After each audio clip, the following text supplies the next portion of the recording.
नमस्कार, welcome to Nitya exam pointer. दोस्तों PCS free 2020 का जो पेपर हुआ है उसमें पॉलिटी का एनालिसिस हम लोग करेंगे और एनालिसिस और लगभग जो है आंसर की आप लोगों को सब मिल गया होगा, तो ज़्यादा इस पे जोर नहीं है। ज़्यादा जोर है प्लान फॉर 2021। ठीक है, तो ये पेपर हम लोग देखेंगे और देखेंगे कि प्रश्न कहाँ से आए, कैसे आए, और 2021 के लिए हमारा प्लान क्या होना चाहिए, कैसे हमें तैयार होना चाहिए, उस पर जो है हम लोग विस्तृत चर्चा करेंगे दोस्तों। ठीक है, तो आइए स्टार्ट करते हैं। देखिए, पहला जो इसमें प्रश्न था, पूछा गया था, संविधान के किस भाग में पंचायती राज व्यवस्था संबंधी जो है प्रावधान दिए गए हैं। ठीक है, तो इसका मतलब क्या है? इसका मतलब ये है सबसे पहले कि आपकी भाग हैं और अनुसूचियां हैं। ठीक है, ये दो चीज़ें तो आपको हर हाल में पूरी की पूरी याद होनी चाहिए। ठीक है, भाग आपके 22 हैं टोटल, अनुसूचियाँ आपकी 12 हैं। ठीक है, ये याद होना चाहिए। ये आपके जो आईएएस का एग्जाम होता है उसमें भी अब की बार देखेंगे तो भाग और अनुसूचियों से डायरेक्ट क्वेश्चन आए। ठीक है, डायरेक्ट क्वेश्चन आईएएस और पीसीएस दोनों में डायरेक्ट क्वेश्चन बनते हैं। यहाँ से कोई बकवास बिल्कुल नहीं होता है। तो आप समझ सकते हैं कि अगर आपको भाग और अनुसूचियाँ याद हैं तो आप क्वेश्चन बड़े आराम से सीधे सीधे बना सकते हैं। बाकी जो लोअर एग्जाम है वहाँ तो पूछे ही जाते हैं, उसकी कोई बात ही नहीं है, वहाँ तो आते ही हैं। ठीक है, तो भाग और अनुसूचियाँ आपको याद करना है। अगर आपको याद करने में प्रॉब्लम हो रही है तो बिल्कुल हमारे एक पॉलिटी ट्रिक का जो है प्लेलिस्ट बना हुआ है, आप वहाँ पर जाएंगे तो सारी बिल्कुल पॉलिटी से संबंधित 10, 11, 12 ट्रिक बनाए गए हैं जो कि आपके काम आ सकता है, बहुत ज़्यादा फायदा कर सकता है। वहाँ पे जाइए और देखिए। ठीक है, तो उद्देश्य क्या है? उद्देश्य ये है कि भाग से एक क्वेश्चन आता ही है, वो भाग में कुछ बहुत महत्वपूर्ण है वो भी आता है। पंचायती राज से तो एक प्रश्न आपका बिल्कुल आता ही आता है, वो चाहे भाग से पूछ ले, चाहे अनुसूचियाँ से पूछ ले, और चाहे फिर पंचायती राज के जो शिल्पी कहा जाता है बलवंत राय मेहता कब आया, किस संविधान संशोधन द्वारा आया। ठीक है, किसमें 3 स्तरीय कहा गया, किसमें 2 स्तरीय कहा गया, खास करके जो इसके लिए बनी थी बलवंत राय मेहता समिति, अशोक मेहता समिति, मैच करने के लिए आता है। तो ये सारे जो इसके क्षेत्र हैं जो यहाँ से क्वेश्चन बनते हैं, तो इन चीज़ों को आपको नेक्स्ट एग्जाम के लिए आपको ध्यान देना है। ठीक है, तो पंचायती राज व्यवस्था आप लोग जानते ही हैं, भाग 9 में है। ठीक है, भाग 3 में आपका मूल अधिकार है, भाग 6 में आपका राज्य है। ठीक है, और 4 का में क्या है? मौलिक कर्तव्य है। ठीक है, तो ये सारी चीज़ें आपको याद होना चाहिए। ठीक है, तो इस प्रकार से आप जो है भाग याद कर सकते हैं, याद कर लीजिएगा। नेक्स्ट एग्जाम में आपके फिर से ये बन करके क्वेश्चन जरूर आएगा। अगला देखते हैं, पूछा था कि भारतीय संघात्मक व्यवस्था में तृतीय तल कब जोड़ा गया। देखिए, थोड़ी सी क्वेश्चन को जो है घुमा दिया था, थोड़ा सा ट्रिकी बना दिया था। अगर बच्चे थोड़ा सा समझ नहीं पाएंगे तो जानते हुए भी क्वेश्चन गलत कर आएंगे। संघात्मक व्यवस्था हम जानते हैं क्या होती है, जहाँ पे शक्तियों का बंटवारा होता है। तो शक्तियों का बंटवारा किसमें हुआ है? संघ में और राज्य में। ठीक है, उसके बाद जब स्थानीय स्वशासन लागू हुआ, यानी कि स्थानीय शासन, ठीक है, तो ये क्या हो गया भाई? तीसरे में जो है बंटवारा कर दिया गया। ठीक है, पहले संघ और राज्य के बीच में था, और तृतीय तल कब आया? जब स्थानीय स्वशासन जो है लागू हुआ। तो स्थानीय स्वशासन कब आया था भाई? 1992 में आया था। ठीक है, यही है आपका तृतीय तल। ठीक है, 1992 में आपकी पंचायती राज आई थी, पंचायती राज व्यवस्था आई थी, और इसी में नगर पालिका भी आई थी। ठीक है, नगर पालिका, नगर पंचायत, तो ये कब आया था? 1992 में ही। ठीक है, तो संघात्मक व्यवस्था पहले आपको समझ लेना चाहिए कि संघात्मक व्यवस्था जब दे दिया तो इसका मतलब क्या होता है। संघात्मक मतलब कि शक्तियों का बंटवारा। तो शक्तियों के बंटवारे में पहले संघ और राज्य के बीच में था। तृतीय कब आ गया? स्थानीय, जब स्वशासन आया तो इसके बीच भी शक्तियों का बंटवारा कर दिया गया। यानी आपका जो तृतीय तल है वो क्या है? स्थानीय स्वशासन है, और इसे कब जोड़ा गया? 1992 में जोड़ा गया। इसके कहने का मतलब ये है। ठीक है, नेक्स्ट जो प्रश्न आया था वो देखिए, कह रहा है कि कौन सा संविधान के अनुच्छेद 3 के तहत संसद के एक कानून द्वारा संभव नहीं है। ठीक है, तो हम लोग जानते हैं भाग 1 में अनुच्छेद 1 से 4 तक क्या है? संघ और उसका राज्य क्षेत्र। ठीक है, उसमें बताया गया है अनुच्छेद 1 में कि भारत अर्थात इंडिया राज्यों का क्या होगा? संघ होगा। और अनुच्छेद 2 में बताया गया है, अनुच्छेद 2 में कहा गया है कि भारत में क्या होगा भैया? भारत संघ में नए राज्यों का प्रवेश, नए राज्य का प्रवेश। और 3 में क्या बताया गया है? 3 में बताया गया है कि नए राज्यों का गठन और राज्यों के क्षेत्रों में परिवर्तन, या इनकी सीमाओं में परिवर्तन, या इनके नाम में परिवर्तन। ठीक है, तो ये सारी चीज़ें किसके तहत किया जाएगा? अनुच्छेद 3 के तहत किया जाएगा। और अनुच्छेद 2 के तहत क्या किया जाएगा? नए राज्यों का प्रवेश। ठीक है, प्रवेश और परिवर्तन, गठन जानते हैं ना। प्रवेश क्या है? जैसे कि भारतीय जो संघ है, भारतीय संघ में किसी नए राज्य का प्रवेश, जैसे सिक्किम क्या था? भारत के बाहर का था।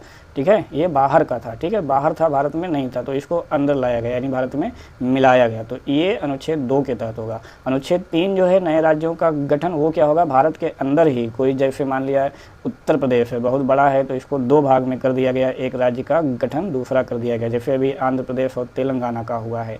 तो ये अंतर है 2 और 3 में। 2 मतलब कि जो बाहर का है, भारत में नहीं था, उसका अंदर ला करके प्रवेश करा दिया जाएगा और भारत का राज्य बन जाएगा, वो काम अनुच्छेद 2 के तहत होता है। बाकी जो भारत के अंदर ही राज्य हैं उनके नाम में परिवर्तन किया जा सकता है, उनके क्षेत्र में परिवर्तन किया जा सकता है और उनकी सीमाओं में भी परिवर्तन किया जा सकता है। ये किसके तहत? अनुच्छेद 3 के तहत। और ये सारे अधिकार किसके पास हैं? संसद के पास हैं, ठीक है, किसके पास हैं? संसद के पास हैं, ठीक है। तो वही प्रश्न पूछा था कि अनुच्छेद 3 के तहत क्या संभव नहीं है, तो नए राज्यों का प्रवेश क्यों? क्योंकि ये अनुच्छेद 2 में है, ठीक है, इसलिए यही संभव नहीं है। बाकी ये आपका संभव था, ठीक है। देखें, बहुत ही सिंपल सा क्वेश्चन आपके भाग 1 से ही पूछेगा। अगला देखिए, अगला जो प्रश्न है, निम्न में से कौन से पदाधिकारियों को हटाने में संसद की कोई भूमिका नहीं होती है, ठीक है। तो ये जो पदाधिकारी हैं, जो उच्च न्यायालय के न्यायाधीश हैं, उच्चतम न्यायालय के न्यायाधीश हो गए और ये कैग हो गया, ठीक है, इनको हटाने के लिए क्या करना पड़ता है? सबसे पहली बात, अगर इनको आप लोग पढ़े होंगे तो इन न्यायाधीशों को हटाने के लिए पहले भैया संसद में क्या लाना पड़ता है? महाभियोग लाना पड़ता है, समझ गए। संसद में क्या लाना पड़ता है? महाभियोग लाना पड़ता है। तो बिल्कुल जब संसद में महाभियोग लाया जाएगा, या ऐसे ही जानते होंगे कि इनको कैसे हटाया जाता है, तो आप जानते होंगे महाभियोग द्वारा, ठीक है। तो बिल्कुल महाभियोग कहाँ पे लाया जाता है? भाई संसद में ही तो लाया जाएगा, ठीक है। तो जहाँ भी महाभियोग आया, इनको भी महाभियोग द्वारा, इनको भी महाभियोग द्वारा और इनको भी महाभियोग द्वारा। तो ये महाभियोग लाया कहाँ जाएगा? संसद में ही लाया जाएगा। तो इनमें से किसकी भूमिका नहीं है? संघ लोक सेवा आयोग के अध्यक्ष को जो है हटाने में महाभियोग का काम नहीं पड़ता है, यानी कि यहाँ से केवल 3 सही हो जाएगा। चलिए अगला देखिए, पंचायतों के लिए कराए जाने वाले जो सभी निर्वाचन हैं उनका संचालन, अधीक्षण और निर्देशन और नियंत्रण किसमें निहित होता है? तो ये जो पंचायत चुनाव होता है, पंचायत जो चुनाव होता है, ये किस अनुच्छेद में है? ये भी बहुत पूछा जाता है, अनुच्छेद 243 का में है, तो ये आप याद रखिएगा, ठीक है। और जो राज्य वित्त आयोग है वो भी बहुत पूछा जाता है, उसको भी आपको ध्यान में रखना है। तो ये कितने में आता है? 243 के में आता है चुनाव, पंचायत का चुनाव, ठीक है। तो ये पंचायत का चुनाव करवाता कौन है? राज्य निर्वाचन आयोग करवाता है, ठीक है। कौन करवाता है? राज्य निर्वाचन आयोग।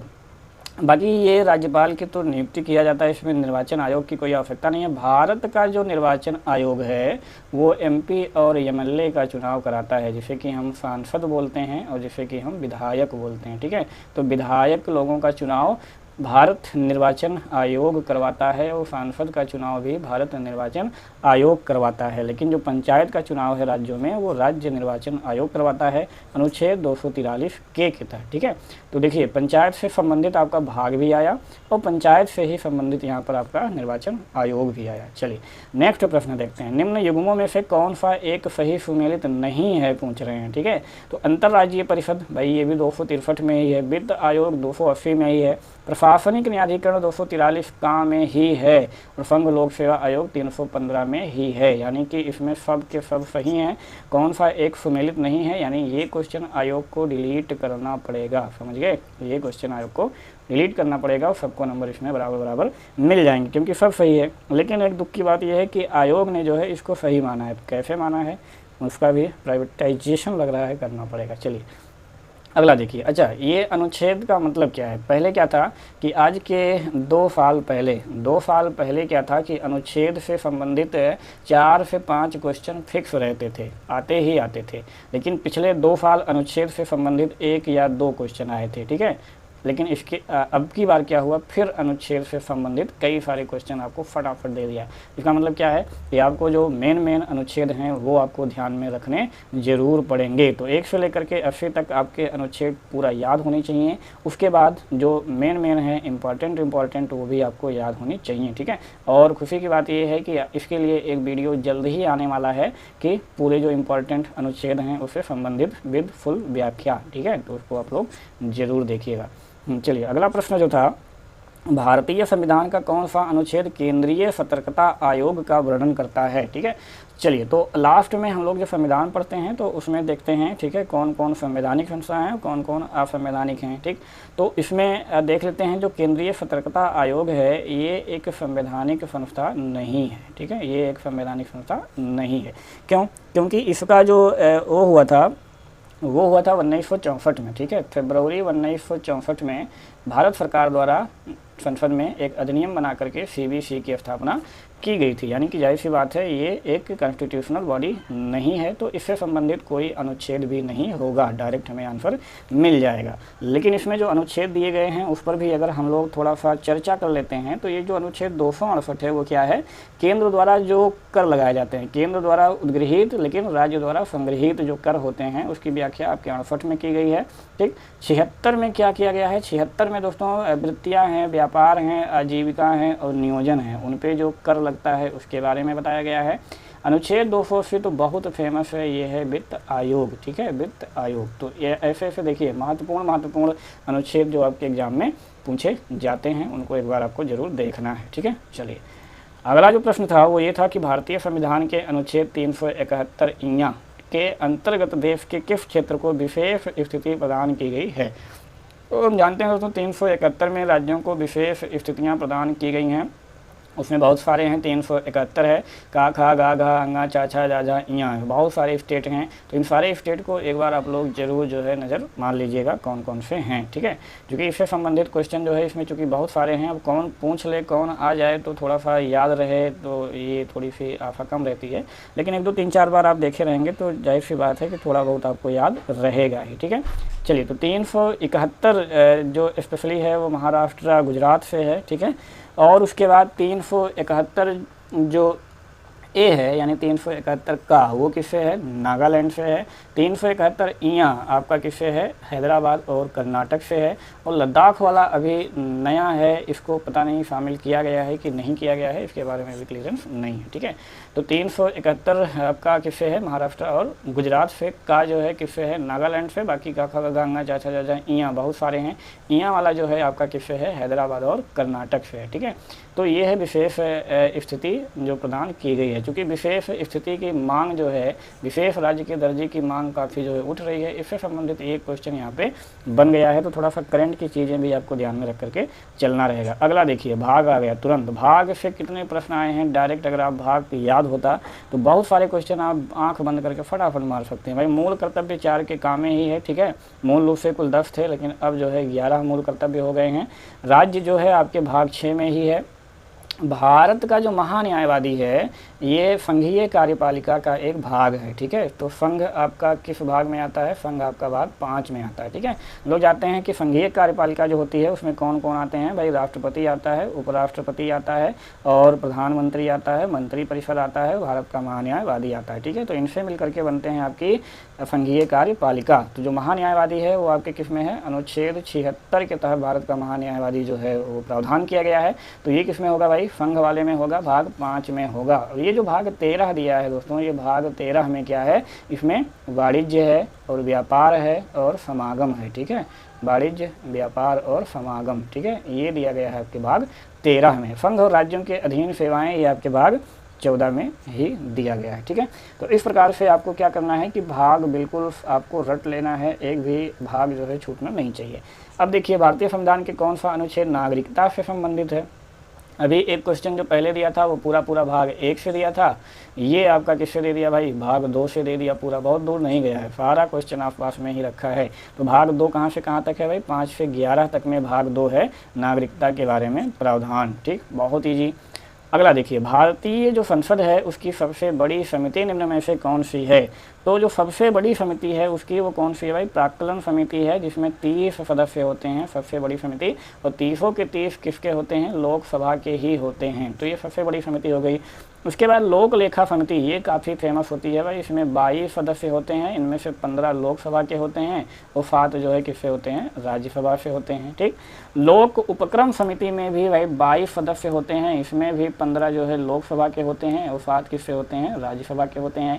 याचिका समिति में कुल मिलाकर के फाइनल जो है नंबर नहीं बताया जाता है, लेकिन 15 जो है इसमें लोकसभा और 10 जो है किससे, राज्यसभा से होते हैं। तो कुल मिलाकर के हम 25 नंबर यहाँ पे ऐड कर सकते हैं। ठीक है, तो सबसे बड़ी जो संसदीय समिति होती है वो प्राक्कलन समिति होती है, याद रखिएगा। ठीक है, 30 मेंबर्स होते हैं और 30 के 30 लोकसभा के होते हैं। तो इस टाइप से भी एक क्वेश्चन जो है बन चुका है कि किस समिति में पूरे के पूरे सदस्य लोकसभा के होते हैं। तो ये भी एक क्वेश्चन आपका है, किससे, प्राक्कलन समिति से।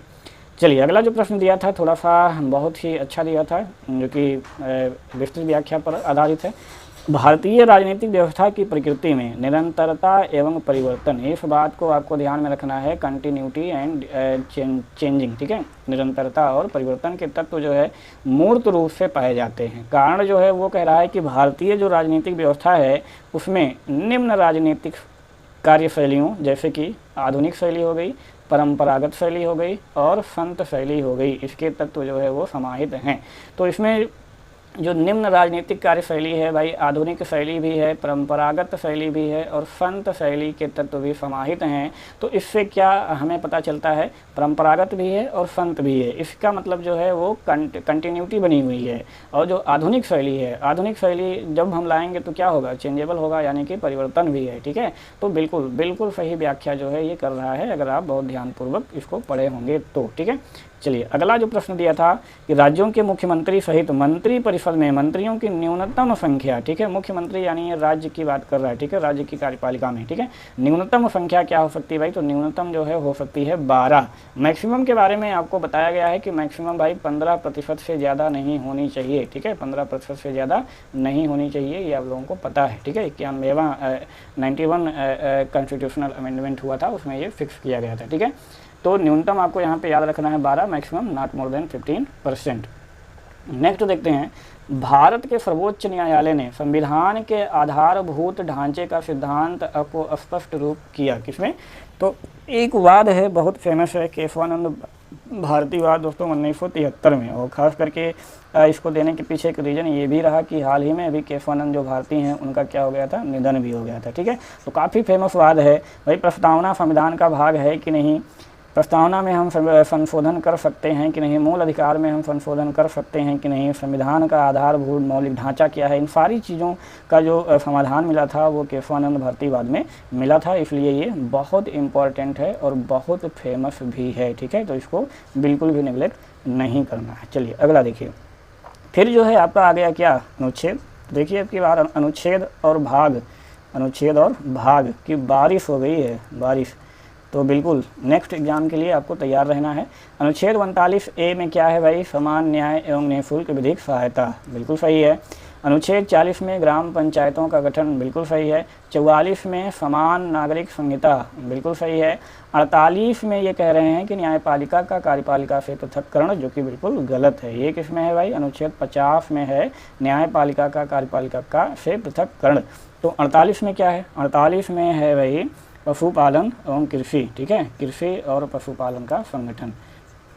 इसमें क्या है, कृषि और पशुपालन का संगठन, किसमें, 48 में। न्यायपालिका का कार्यपालिका से पृथक्करण बहुत बार आपके एग्जाम में आया है, तो ये है आपके अनुच्छेद 50 में, ठीक। चलिए अगला जो प्रश्न पूछा था भारत के महान्यायवादी के संदर्भ में, ठीक है, तो महान्यायवादी से संबंधित आर्टिकल में भी दिया था और यहाँ भी दिया। बहुत सारे क्वेश्चन, बहुत ज़्यादा दूर नहीं गया है, सब 80 के बीच में ही है, इसलिए मैं बार बार कह रहा हूँ भाई 1 से 80 तक के आपके सारे आर्टिकल और इससे संबंधित सारे जो प्रावधान हैं वो आपके तैयार होने चाहिए। महान्यायवादी के बारे में फिर पूछ रहा है, कह रहा है कि राष्ट्रपति किसी ऐसे व्यक्ति की नियुक्ति करेगा जो उच्चतम न्यायालय के न्यायाधीश के रूप में नियुक्त के लिए अर्ह होगा, यानी कि इनकी योग्यता है, तो ये बिल्कुल सही है, ठीक है। अगला कह रहा है कि महान्यायवादी इतना पारिश्रमिक प्राप्त करेगा जो कि संसद अवधारित करे, तो बिल्कुल नहीं, इसके लिए संसद जो है अवधारित नहीं करता है, क्योंकि इनका जो पारिश्रमिक होता है भाई वो फिक्स नहीं होता है, ठीक है, फिक्स नहीं होता। इनकी कोई सैलरी नहीं है कि 50,000, 60,000, 70,000, इनको केस वाइज से जो केस मिलते हैं, ठीक है, कि किसके विरुद्ध केस है, अगर केंद्र सरकार का कोई केस है तो वहाँ, कोई बाहर जाके केस लिए वहाँ, कोई राज्यों का केस आया वहाँ, तो इन सब के लिए इनकी अलग अलग चार्जेज फिक्स होती है, ठीक है, अलग अलग चार्जेज फिक्स होती है कि इस काम के लिए तुमको इतना रुपया मिलेगा, इस काम के लिए इतना रुपया मिलेगा, इस काम के लिए इतना रुपया मिलेगा पर केस, ठीक है, पर केस और पर डे के हिसाब से। तो इसमें संसद जो है वो फिक्स नहीं करता है, ये चीज़ें आपको ध्यान में रखना है। तो दूसरा बिल्कुल से आपका गलत हो जाएगा, केवल एक बड़े आराम से इसमें सही हो जाएगा, ठीक है। अगला जो प्रश्न था, निम्नलिखित में से किस पर गतिरोध दूर करने हेतु तो लोकसभा और राज्यसभा की संयुक्त बैठक हो सकती है, यानी कि संयुक्त बैठक हम इसको क्या बोलते हैं भाई, ज्वाइंट पार्लियामेंट, ठीक है, ज्वाइंट पार्लियामेंट आर्टिकल नंबर 108 के तहत जो है वो बुलाई जाती है, ठीक है। बुलाता कौन है भाई, राष्ट्रपति बुलाता है, और अध्यक्षता कौन करता है, तो अध्यक्षता कौन करता है, लोकसभा का अध्यक्ष, ठीक है, लोकसभा का अध्यक्ष इसकी अध्यक्षता करता है ज्वाइंट पार्लियामेंट की। अब बात आती है कि किस पर संयुक्त बैठक हो सकती है, किस पर नहीं हो सकती है। तो संयुक्त बैठक ओनली एंड ओनली सामान्य विधेयक पर ही हो सकती है, ये बात आपको ध्यान में रखना है। धन विधेयक जो है ये राष्ट्रपति के पूर्व अनुमति से ही पेश किए जाते हैं, और धन विधेयक के मामले में राज्यसभा का कोई भी बहुत ज़्यादा अधिकार नहीं है। राज्यसभा में जाएगा और 14 दिन जो है वो दीपक दिखा करके भाग आएगा, यानी धन विधेयक के संबंध में राज्यसभा के जो अधिकार हैं वो बिल्कुल ही बहुत ही न्यूनतम है, उसमें कुछ नहीं कर सकता, तो ये तो ऑटोमेटिक पास माना जाएगा।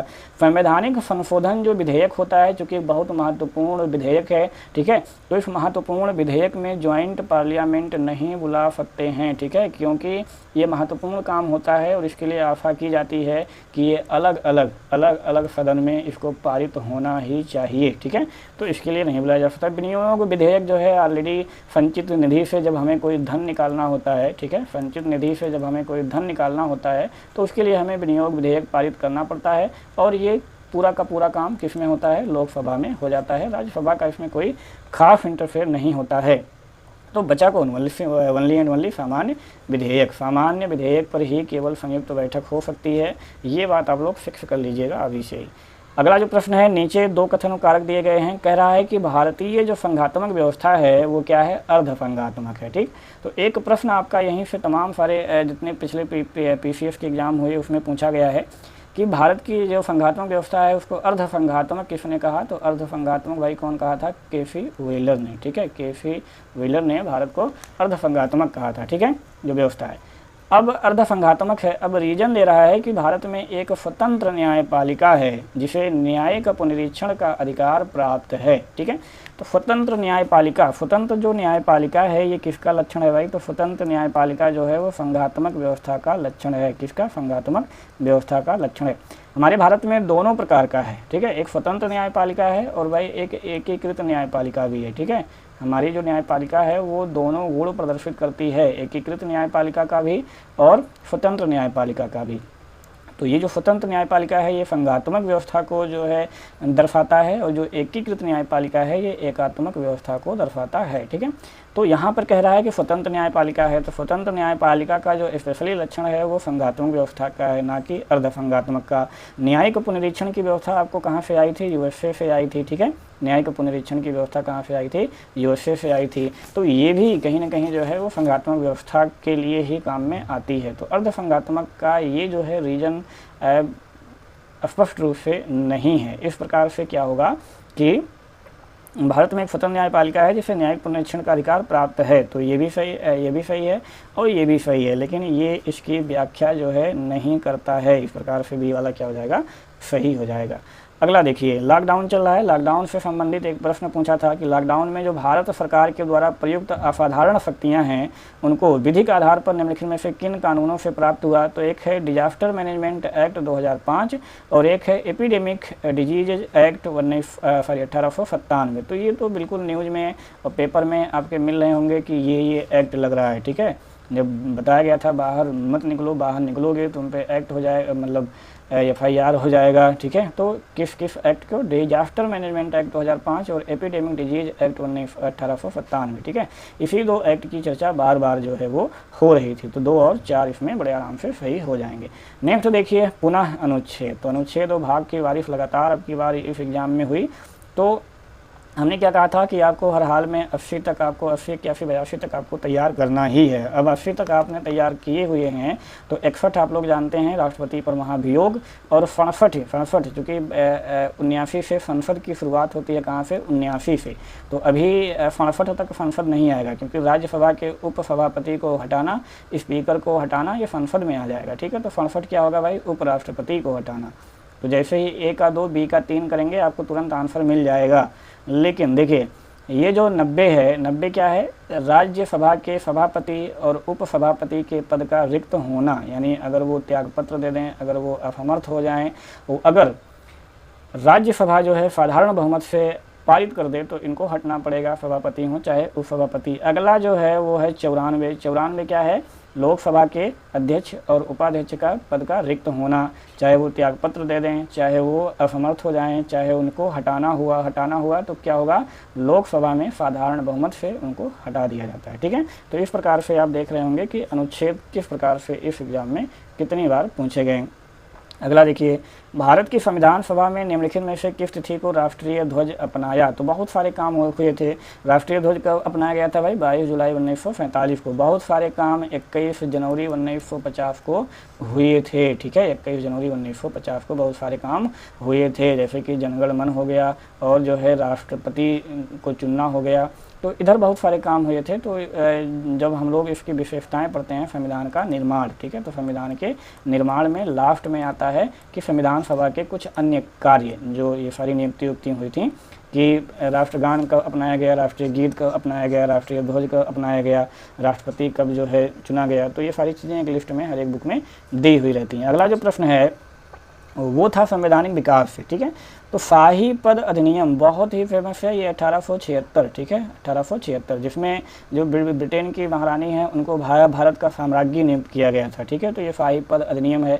अगला जो है दोस्तों कि भारतीय उच्च न्यायालय अधिनियम, ये 1861 में आया था, जिसमें कि 3 उच्च न्यायालय जो है बनाए गए थे। ठीक है, उसके बाद शस्त्र अधिनियम 78 में आया था और विवाह विच्छेद अधिनियम कब आया था, 1869 में आया था। ठीक है, तो अगर ये शाही पद वाला आपको याद है और ये उच्च न्यायालय अधिनियम आपको याद है, ये संवैधानिक विकास में ही है, तो आप इसका आंसर बड़े आराम से दे सकते हैं। ठीक है, यानी कि संवैधानिक विकास से भी एक प्रश्न आपका बड़े आराम से आ गया। ठीक है, तो फाइनली आपको नेक्स्ट के लिए क्या करना है, फाइनली आपको नेक्स्ट एग्जाम के लिए करना ये है कि भाई पूरे आपको भाग याद होने चाहिए, आपको अनुसूचियाँ पूरी वो आपको याद होनी चाहिए, अनुच्छेद आपको 1 से 80 तक आपको डायरेक्ट याद होनी चाहिए, उसके बाद जो इम्पॉर्टेंट हैं वो याद होने चाहिए। इतने काम तो आपको होने ही चाहिए। ठीक है, इसके बाद जो है ये आर्टिकल वाले ये इसके लिए आपको ट्रिक बता दिया गया है, इसको आप याद करिए। इसके लिए एक वीडियो जल्दी जारी कर दिया जाएगा, इसको भी आप तैयार करिए। बाकी जो पॉलिटी की फुल क्लास है वो जल्द ही आपकी स्टार्ट होने वाली है। ठीक है, तो इसमें आपको पूरी चीज़ें बताई जाएंगी। चलिए ठीक है, मिलते हैं नेक्स्ट वीडियो में, तब तक के लिए अपना ख्याल रखिए। जय हिंद।